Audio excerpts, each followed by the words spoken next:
you totally avoiding to start the season, AJ? For me, it's Jonathan Taylor in week one here. You know, the matchup with the Seahawks, I think the defense can stand up pretty well here. And obviously paying up for that price range to get him all the way up there. There's a couple other guys that I like. Pearce and Kenny both offered other options in that top price range. And so I just think Jonathan Taylor is a fade this week. I'd rather go up for Dalvin Cook, Christian McCaffrey.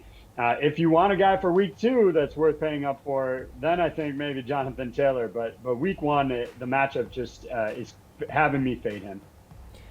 All right, what do we think, Pearce?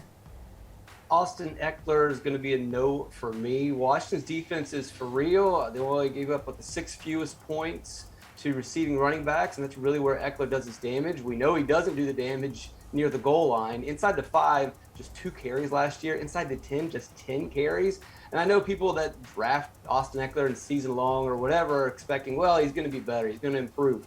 That's not the case. Mike Florio reported that he's not going to be the goal line running back. That's going to be Kelly. That's going to be Roundtree. If he's not getting carries in the goal line area, he's not getting touchdowns. I just don't see him getting points this weekend. Kenny, who are you totally avoiding to start the season?